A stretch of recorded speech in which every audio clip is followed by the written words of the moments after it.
성경 말씀 요한복음 18장 1절에서 11절인데요. 읽기는 1절, 2절, 2절만 읽도록 하겠습니다. 요한복음 18장 1절, 2절. 예수께서 이 말씀을 하시고 제자들과 함께 기드론 시내 저편으로 나아가시니 거기 동산이 있는데 제자들과 함께 들어가시다. 거기는 예수께서 제자들과 가끔 모이시는 곳이므로 예수를 파는 유다도 그곳을 알더라. 아멘. 지금은 사순절 기간입니다. 예수님께서 이제 십자가에 달리시고 고난을 받고 이제 죽으시고 부활하시는 그 부활절 전에 주일을 제외한 40일간을 말합니다. 그래서 애쉬 웬스데이라고 그때부터 주일을 제외한 40일 기간을 말합니다. 이 사순절 기간에 우리가 어떻게 보내야 될까라고 좀 생각을 해봤는데 그냥 이렇게 무의미하게 지내서는 안 된다. 사순절 기간에는 우리들 각 자신을 다시 한번 갱신하는 그런 시간이 되기를 바랍니다.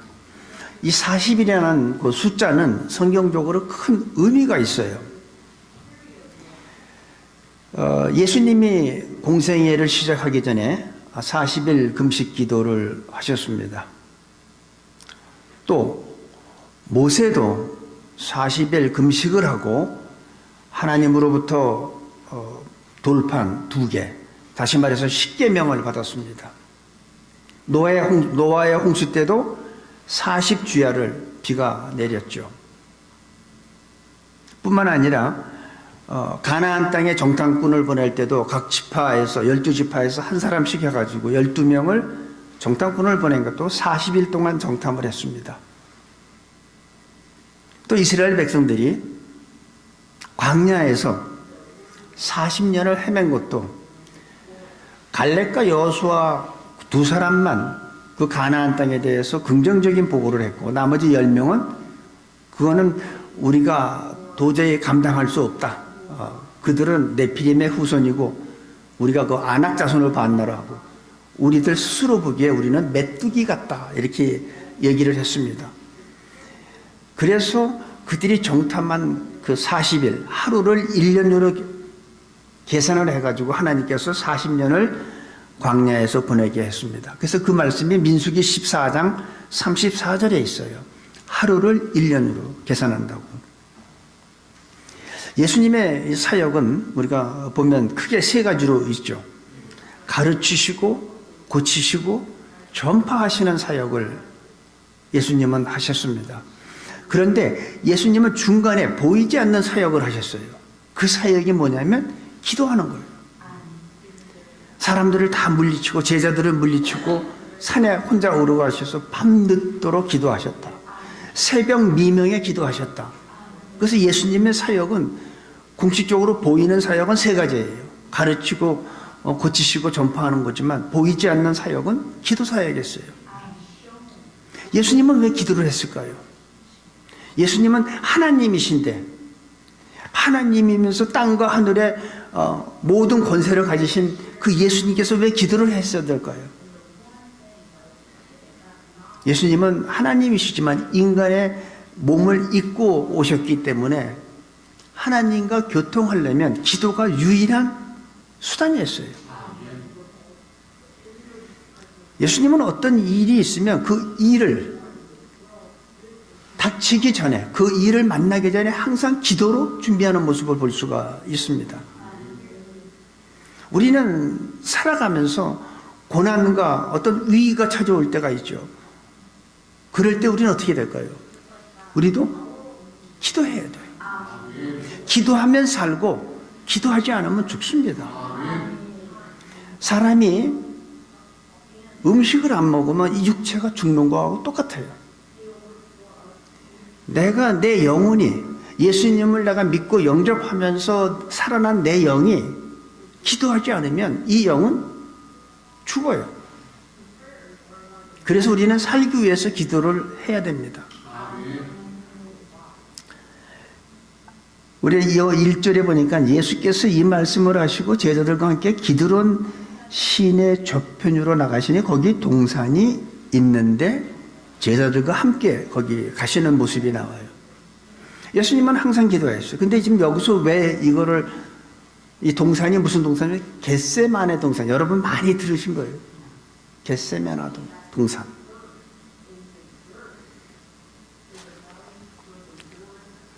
이유는 기도하시기 위함입니다. 예수님은 지금 십자가를 지시는 절박한 상황에 닥쳤습니다. 근데 십자가를 감당하기 힘든 그거를 지시기 위해서 예수님이 준비한 건 아무것도 없어요. 기도예요. 여러분들은 어떤 어려운 일이나 큰 일이 닥치면 어떤 준비를 하고 있습니까? 기도 외에는 다른 준비할 게 없어요. 많은 사람들이 어떤 큰 일이 닥치고 어떤 고난이 닥치면 대부분 사람들은 어떻게 합니까? 생각을 하죠. 고민을 하죠. 생각과 고민은 기도가 아닙니다. 내가 밤새서 꼬박 한 잠도 안 자고 밤새서 내가 아무리 생각해 보세요. 문제가 해결이 되나요? 그건 기도가 아니에요.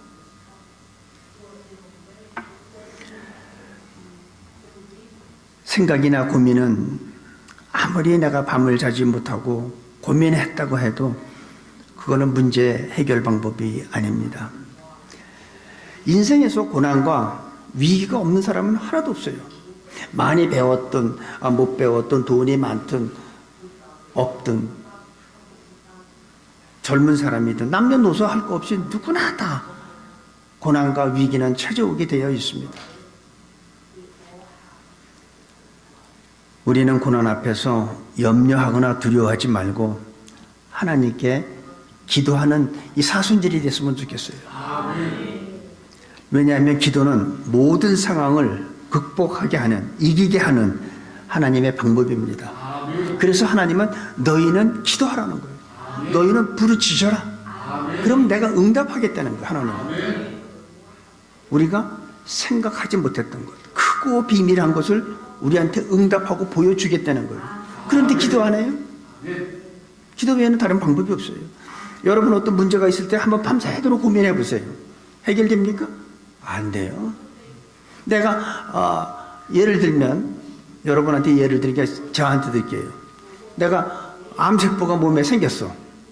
고민한다고 이게 없어집니까? 안 없어져요.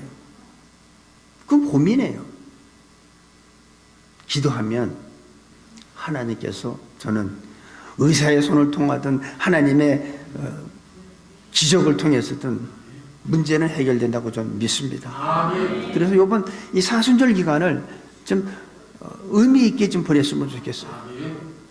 뭔가 내 자신을, 자기 자신을 다시 한번 갱신하는 그런 우리가 되기를 바랍니다. 2절에 보니까 거기는 예수께서 제자들과 가끔 모이시는 곳이므로 예수를 파는 유다도 그곳을 알더라.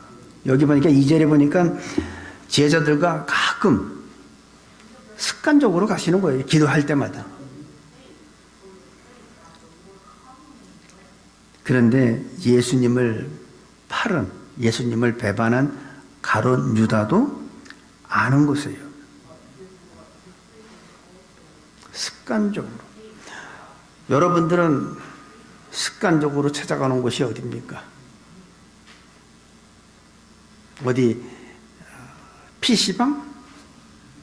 놀이방? 게임방? 여러분들이 가장 힘들 때, 외로울 때 찾아가는 곳이 어디입니까? 내가 가장 위기가 왔을 때 찾아가는 곳이, 내가 가장 지치고 힘들 때 찾아가는 곳, 바로 그곳이 여러분의 겟세마네 동산인 거예요. 여러분 가정에, 아니면 여러분 직장에, 어디든지 내가 힘들 때 찾아가서 무릎 꿇고 하나님 앞에 기도하는 그곳이 바로 겟세마네예요. 그것이 우리들 각 가정에, 우리들 삶 가운데 있어야 됩니다.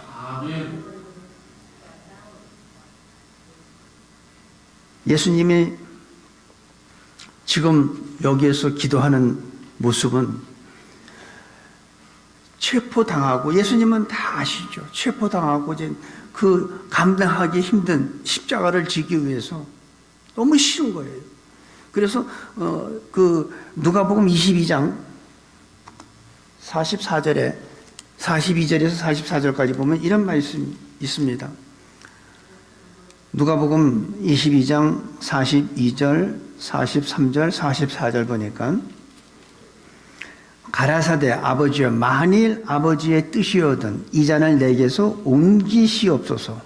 그러나 내 원대로 마옵시고 아버지의 원대로 되기를 원하나이다 하시니 사자가 하늘로부터 예수께 나타나 힘을 돕더라. 사자는 천사예요. 얼마나 예수님이 힘들면 예수님이 기도를 하시는데 하늘에 천사가 와서 도와요. 그렇게 힘든 거예요. 그래서 예수께서 힘쓰고 애써 더욱 간절히 기도하시니 땀이 땅에 떨어지는데 핏방울 같은 거예요. 얼마나 힘들었어요. 그래서 우리가 살아가면서 가장 무서운 적이 누군지 아세요? 마귀가 무서운 적이 아니에요. 내 자신이에요. 내 자신이 자신과 싸우는 게 가장 힘든 겁니다. 그래서 자기 마음을 다스리는 자는 성을 빼앗는 자보다 낫다고 잠언 16장 32절에 그런 말씀이 있어요. 자기 마음을 다스리는 게 보통 힘든 게 아니에요. 우리는 마음 하나를 다스리지 못하기 때문에. 그래서 예수님도 지금 마귀와 싸울 때는 어떻게 했습니까? 다 말씀으로 물리쳤어요, 마귀를. 근데 지금 자신과 싸움, 아버지 이게 이 잔을 내게서 지나가게 하면 안 됩니까? 이게 예수님의 원하는 거예요. 근데 내 뜻이 아니고 아버지의 뜻이 이루어지기를 원합니다. 그게 기도의 결론이죠. 그래서 우리의 기도는 내가 원하는 게 아니라 아버지 뜻, 내 기도를 통해서 내 뜻이 이루어지는 게 아니라 아버지의 뜻이 이루어지게 하는 게 바로 기도의 가장 멋있는 기도고 하나님이 응답하시는 기도예요. 그러면 그것이 아무리 힘들지라도 하나님께서는 나한테 내가 그거를 넉넉히 이길 수 있는 저는 힘을 주신다고 생각합니다. 예수님은 너무 힘들었어요. 오죽하면 천사가 와서 도왔습니까? 자신과 싸우는 게 이렇게 힘든 거예요. 그렇지 않고는 자신을 다스릴 수가 없어요. 사람들이 그러죠. 나는 자존심이 너무 세. 안 죽었다는 얘기예요. 죽은 사람은 내가 그리스도와 함께 십자가에 못 박혀 죽었나니 죽은 사람은 자존심 없어요. 우리 장례식장에 한번 가보세요. 돌아가신 분 이 상체 오픈해 놓잖아요. 가서 거기에서 이렇게 귓속말로 내가 너 그렇게 죽을 줄 알았어. 하면서 대꾸 없어요. 돌아가시면 죽은 사람은 반응이 없어요. 근데 여러분 왜 자존심을 세웁니까? 안 죽었다는 얘기지. 목사든 장로든 뭐 집사든 권사든 다 마찬가지예요. 내가 지금도 누가 무슨 나에 대해서 얘기를 하면 더워져 금방. 더워지고 얼굴이 벌개지고 이걸 내가 어떻게 하지? 왜 그래요? 안 죽었다는 얘기예요. 목사도 죽어야 되고 성도도 죽어야 되고 다 죽어야 돼요. 내가 죽어야 내 안에 계신 그리스도께서 나타나시는 거예요. 내가 살아있으면 그분은 나를 통해서 활동하지 않으셔. 내가 죽기를 기다리시는 거예요.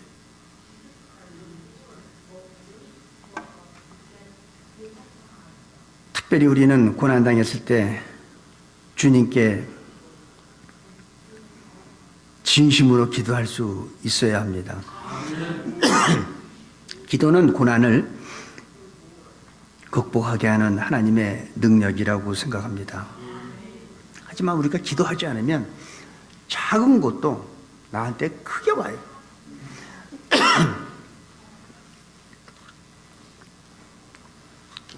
별것도 아닌 게 나한테 무거운 짐으로 오게 됩니다. 3절에서 우리가 한번 5절을 보는데 유다가 군대와 및 대제사장들과 바리새인들에게서 얻은 하속들을 데리고 등과 해와 병기를 가지고 그리로 오는지라. 예수께서 그 당한 일을 다 아시고 나아가 가라사대 너희가 누구를 찾느냐 대답하되 나사렛 예수라 하거늘 가라사대 내로라 하시니라. 그를 파는 유다도 저희와 함께 섰더라. 이 가룟 유다가 이제 그 하속들과 군대들을 같이 데리고 예수님을 잡으러 겟세마네 동산으로 찾아옵니다. 그런데 예수님은 이 모든 상황을 다 알고 있었던 거예요. 우리가 살아가면서요, 앞으로 일어날 일을 아는 사람은 준비를 하죠. 코로나가 중국에서 시작을 했다고 하죠. 미국에는 아직 안 들어왔지만 저건 언젠가 미국도 들어올 것이라 하고 예측을 하고 준비한 사람들은 큰 어려움이 없었어요. 근데 준비하자는 사람은 어땠습니까? 뭐 크로락스 뭐 이거 닦는 거 그거 구하려는데 없죠. 왜 물 살려는데도 없죠. 휴지도 없죠. 왜 없어요? 준비를 안 했으니까. 갑자기 닥치면 우리는 당황해요. 그리고 어려운 일을 겪게 돼요. 근데 미리 알고 준비하면 어렵질 않습니다. 언제 종말이 올까요? 세상 종말이 언제 올까요? 몰라요. 세상 종말이 먼저 올까요? 아니면 개인 종말이 먼저 올까요? 둘 중에 하나예요. 세상 종말이 안 오면 개인 종말이 오겠죠. 각자야. 내가 먼저 죽으면 나한테는 종말인 거예요. 준비해야죠. 종말이 언제 올지 모르지만 종말을 준비해야죠. 준비한 사람은 당장 내일 예수님이 재림해도 괜찮아요. 준비를 했기 때문에. 근데 준비하지 않은 사람, 나중에 내가 죽기 전에 예수님 믿으면 되지. 그렇게 안 돼 있습니다. 그날이 언제가 뭐가 좋아요? 도적같이 와요. 내가 예측할 수 없이 와요. 도적이 미리 전화하고 갑니까? 어포인먼트 딱 하고서 내가 당신 집을 털려고 그러는데 언제가 좋을 것 같습니까? 안 그렇잖아요. 도적같이 와요. 주님이 오시는 날도 우리는 그날과 그 시는 몰라요. 또 하나님이 주실 수도 없어. 그 날과 시를 주면 미국 시간으로 줄까요? 한국 시간으로 줄까요? 미국에서도 동부 시간 줄까요? 서부 시간으로 줄까요? 주실 수가 없어. 그래서 우리는 그때는 중요하지 않아요. 그거 알라고 하지 말고 미리 준비하시기 바랍니다. 내일 당장 예수님이 오셔도 나는 준비가 되어 있어야 돼요.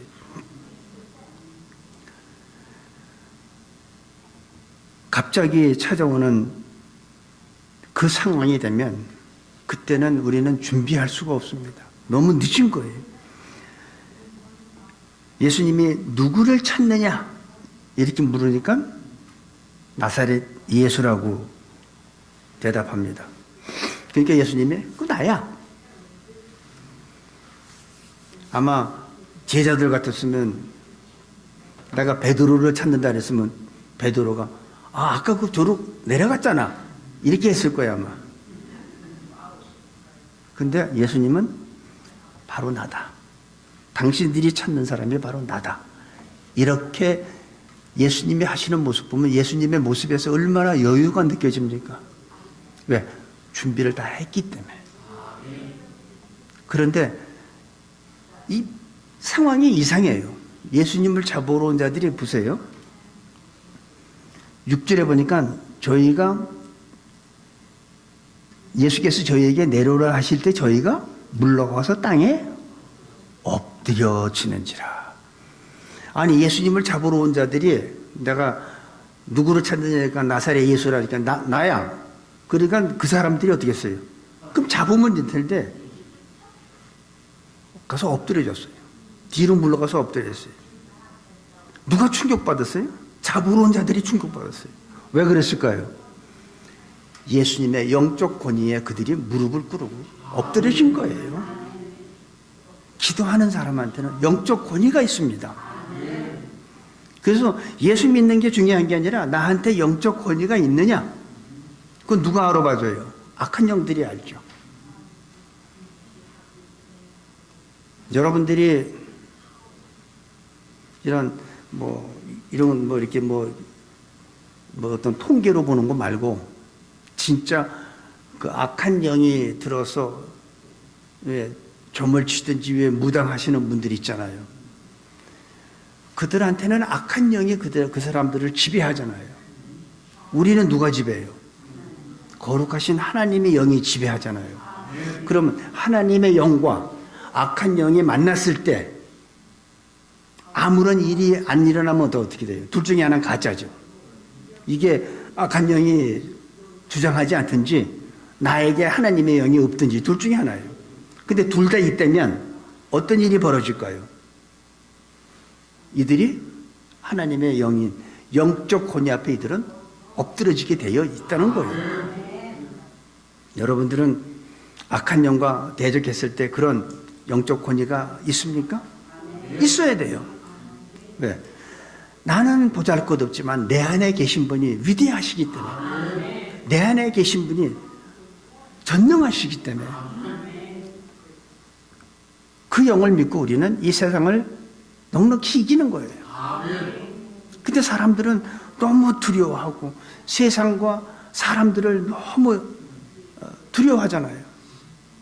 두려워하면 지는 겁니다. 피하면 지는 겁니다. 마귀와 성경에서 뭐라고 그랬을까요? 너희는 마귀를 보면 도망가라 그럽니까? 아니요. 마귀를 대적해라. 너희는 마귀를 대적하라는 거예요. 그러면 너희를 피하리라. 내가 대단해서 나를 피하는 게 아니라 내 안에 계신 분이 대단하기 때문에 피하는 거지. 저는 그래서 교회가 영적 권위를 잃으면 안 된다고 생각합니다. 목회하시는 분들도 그렇고 교회 재직들도 그렇고 이런 영적 권위를 가지려면 기도해야 된다는 거죠. 기도하면 우리한테 영적 권위를 주신다고 저는 믿습니다.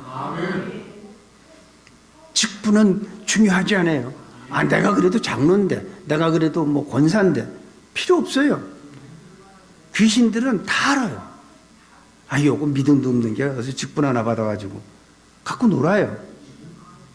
그런데 우리가 예수의 이름으로 명하노니 묶으면 그들은 묶임 받아요. 그게 하나님의 법이에요. 그런 법이 어디 있어요? 하나님의 법이에요. 그래서 세상에서는 예수란 이름이 우스워서 사람들한테 붙잡혀서 십자가에 죽기까지 하지만 영의 세계에서는 나사렛 예수라는 이름은 무서운 이름이에요. 악한 영들은 벌벌벌벌 떨어요. 질병도 예수의 이름으로 나가라면 나가요. 귀신도 나가라면 나가요. 왜 그래요?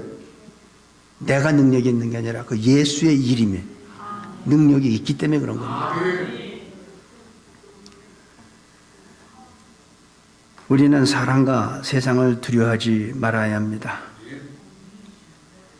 6절에서 9절까지 보니까 예수께서 저희에게 내려오라 하실 때 저희가 물러가서 땅에 엎드러지는지라. 이에 다시 누구를 찾느냐고 물으신데 저희가 말하되 나사렛 예수라 하거늘. 예수께서 대답하시되 너희에게 내려오라 하였으니 나를 찾거든 이 사람들의 가는 것을 용납하라 하시니. 예수님께서 지금 잡으러 온 무리가 예수님을 잡으러 왔으면 예수님을 잡아야 되는데 오히려 자기네가 더 두려워하고 있는 모습이에요. 참 웃기죠. 그런데 여기에서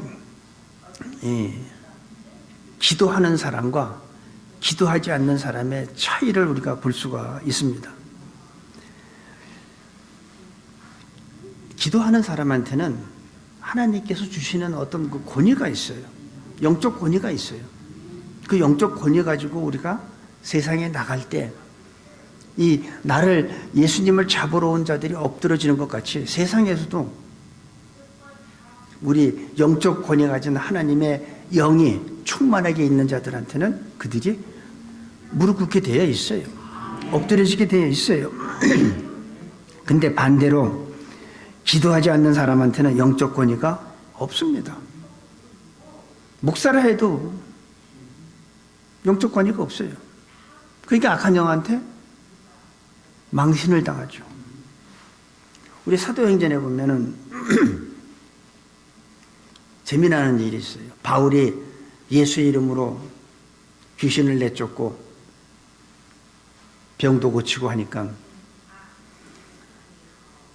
흉내내는 사람이 있었습니다. 예수의 이름을 빙자해서 흉내를 냅니다. 그러니까 귀신이 어떻게 했어요? 내가 예수도 알고 바울도 아는데 너 뭐야? 그리고 어떻게 했습니까? 망신당했죠. 내가 목사고 장로가 중요한 게 아닙니다. 내가 예수의 이름으로 명령했을 때 그들이 무릎을 꿇게 되어 있어요. 근데 반대로 나를 갖고 놀면 어떻게 되겠어요? 야, 나 목사야 이러지 마. 안 통해요. 기도하지 않는 자는 직분을 떠나서 영적 권위가 없습니다. 우리가 이 세상을 살아가면서 많은 일들을 보는데 특별히 저는 이 한국의 정치인들의 모습을 보면 저는 이 정치 얘기는 잘 안 하는데 예수님께서 여기 보니까 이렇게 하세요. 8절에 예수께서 대답하시되 너희에게 내로라 하였으니 나를 찾거든 이 사람들을 가는 것을 용납하라 하시니 예수님은 너희들이 지금 날 잡으러 왔으니까 나만 잡고 내 제자들은 다 놔주라는 거예요. 근데 세상은 어떻게 합니까? 꼬리 자른다고 몸통은 놔두고 밑에 하잖아요. 그 왜 정치인들 보면 세상과 이렇게 한 예수님의 방법과 이게 다 차이가 있습니다. 예수님은 자기 밑에 사람들을 자기 제자들을 마지막까지 보호하는 그걸 볼 수가 있습니다. 근데 세상에서는 안 그러잖아요.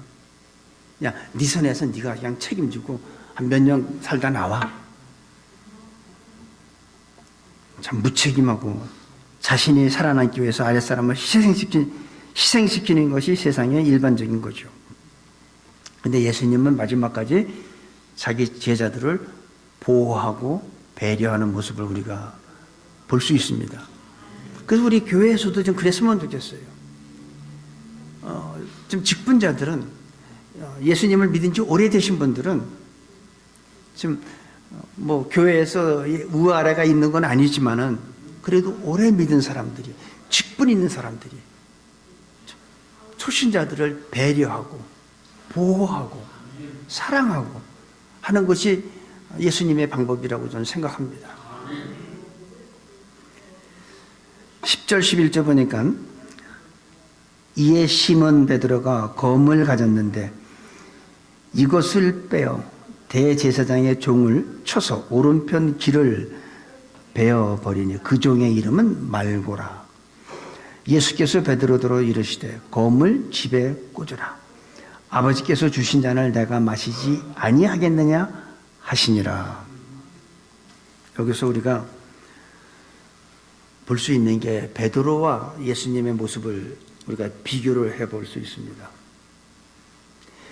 여기 요한복음에 안 나오지만 마태복음이나 누가복음 이런 데 보면 제자들한테 깨어서 기도하라고 했는데 제자들은 졸았어요. 그것도 한 번도 아니고 3번씩이나. 기도할 때 기도하지 않고 잠자는 사람의 모습과 기도하신 예수님의 모습을 우리는 적나라하게 볼 수가 있는 내용입니다. 어떤 위기 앞에서도 준비를 한 사람은 현실을 피하지도 않고 변명도 안 합니다. 나사렛 예수가 나야. 피하지 않아요. 예수님. 변명도 하지 않아요. 그러나 위기 앞에서 기도하지 않고 잠만 잤던 베드로는 순간적으로 충동적인 행동을 합니다. 칼로 예수님을 잡으러 온 그 하속 말고라는 사람의 오른쪽 귀를 칼로 쳐서 귀를 자르는 모습을 볼 수 있어요. 아마 베드로가 왼손잡이인가 봐요. 그러니까 이렇게 그 사람의 오른쪽 귀를 했지. 이쪽 오른손잡이가 이렇게 왼쪽 귀 빌려면 이쪽으로 와서 비워야 할 텐데 아마 왼손잡이 같아요. 그러니까 이렇게 오른쪽 귀를 잘랐죠. 이게 충동적인 행동. 하나님 나라는요, 힘으로 되는 게 아니에요. 어떤 이런 폭력으로 되는 게 아니에요.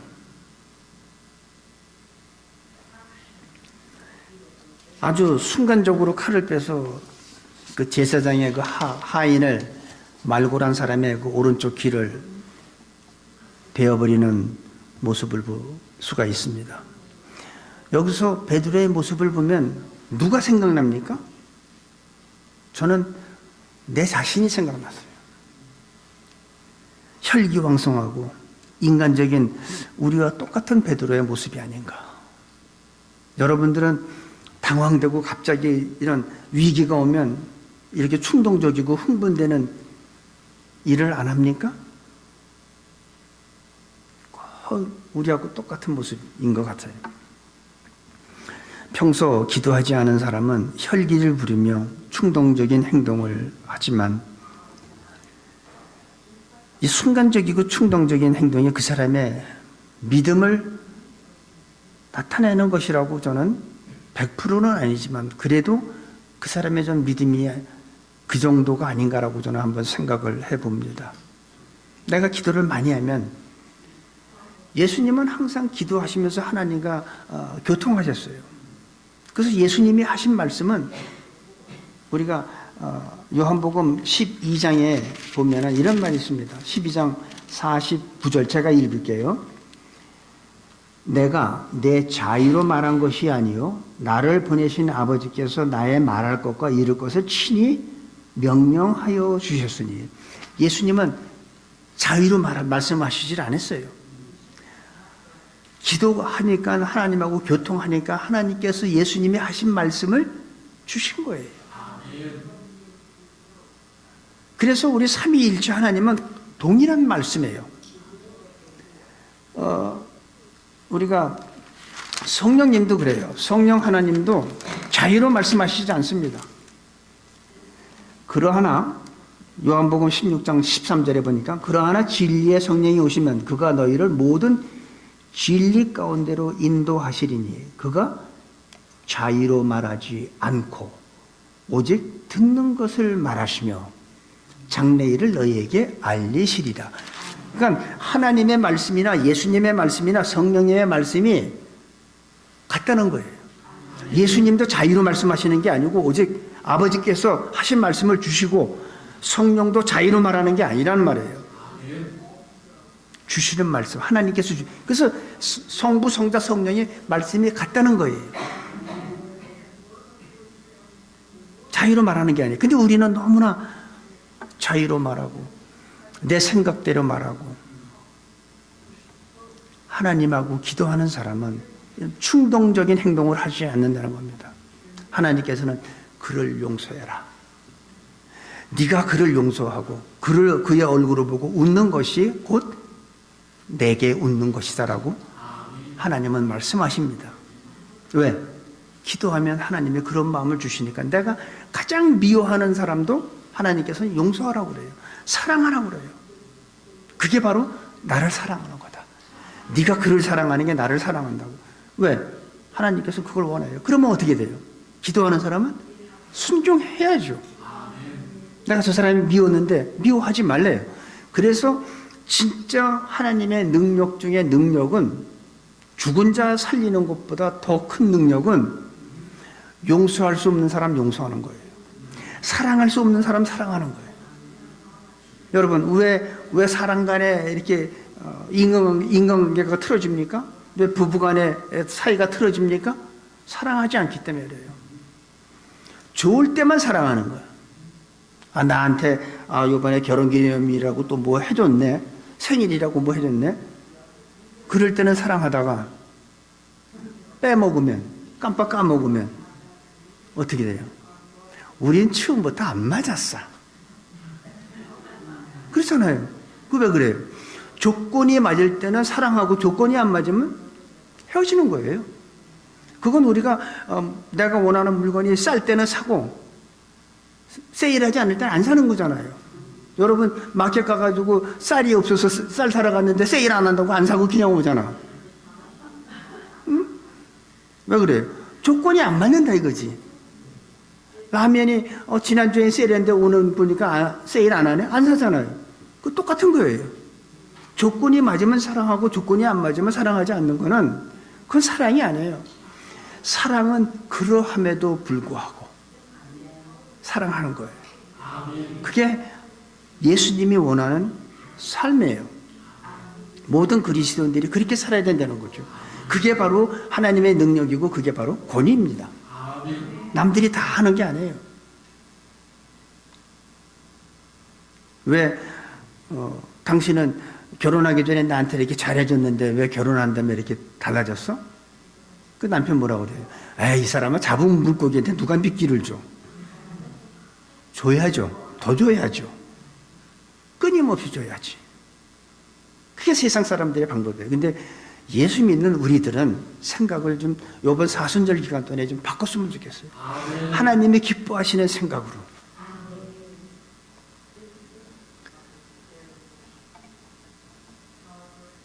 예수님은 이런 베드로의 행동을 보면서 칼을 다시 칼집에 꽂으라고 합니다.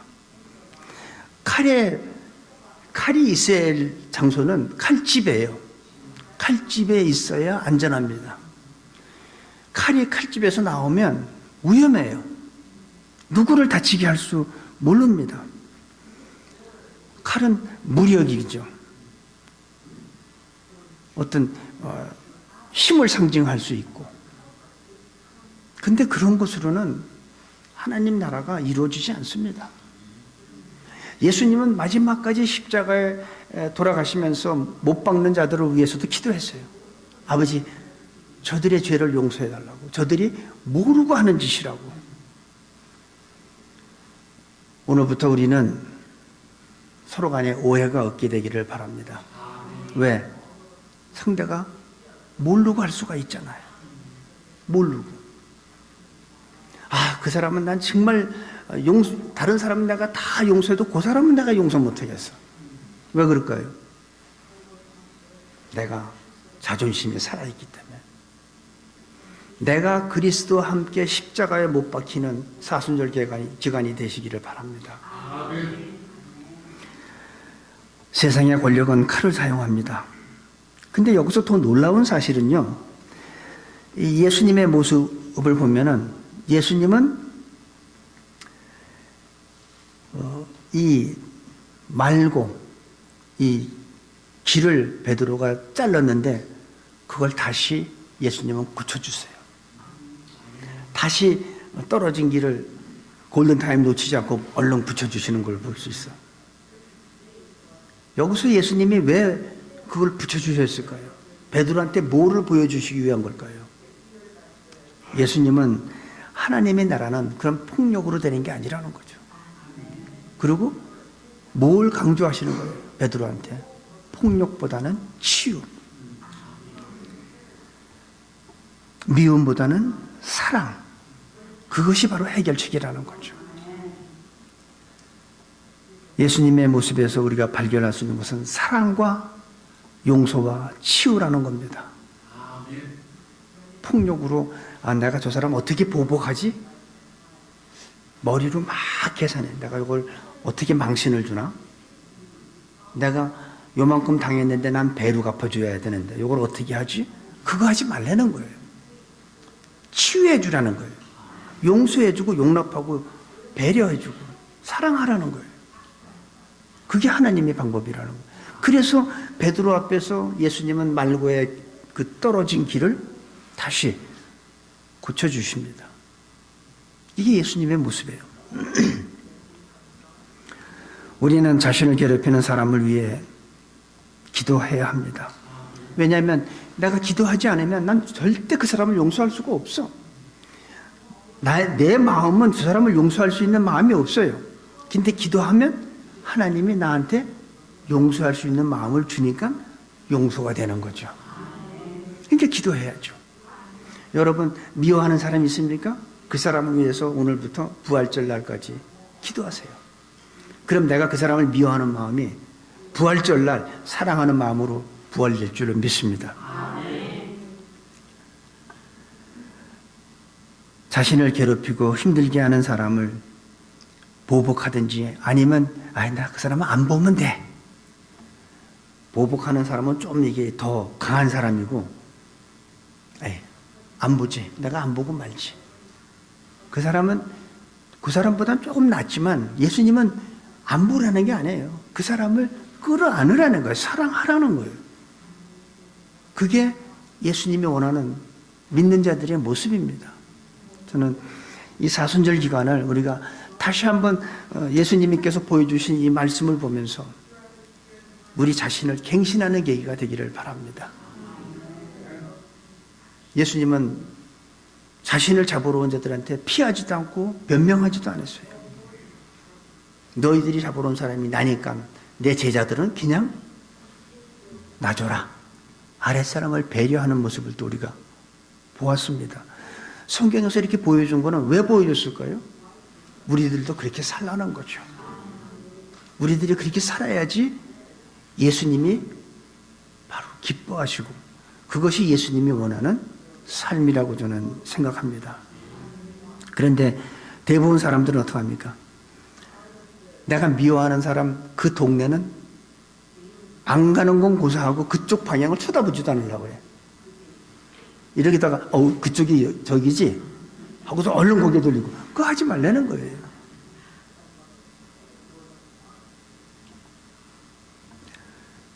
예수님은 원수까지 용서하고 사랑하라고 말씀하십니다. 진짜 원수까지 용서하고 사랑하는 거는 우리는 못해요. 우리는 사랑은 못하지만 용서까지는 할 수 있어요. 하지만 예수님은 거기서 멈추지 말고 사랑까지 하라는 거예요. 나는 불가능하지만 하나님은 하십니다. 그래서 오늘 우리들이 기도하시면서 우리 교회 금요기도회 있잖아요. 기도에 나오셔서 하나님하고 기도하는 가운데 하나님이 주시는 마음을 가지고 용서할 수 없는 사람 용서하시고 사랑할 수 있는 사람 사랑하는 우리 귀한 새누리 성도님들 되시기를 예수님의 이름으로 축복합니다. 아버지 하나님, 시험에 들지 않게 깨어서 기도하게 하시기를 원합니다. 지금은 자다가 깰 때입니다. 나의 영혼이 깨어나게 하시고 땀이 피가 되도록 기도하셨던 예수님의 마음을 허락하여 주시옵소서. 그래서 저희들도 미움 대신 사랑하고 용서할 수 없는 사람 용서하며 이 사순절 기간을 통해서 하나님 앞에 새로운 능력받고 변화되는 새롭게 갱신되는 저희 새누리교회 성도님들로 축복하여 주옵소서. 감사하며 예수님의 이름으로 기도합니다. 아멘.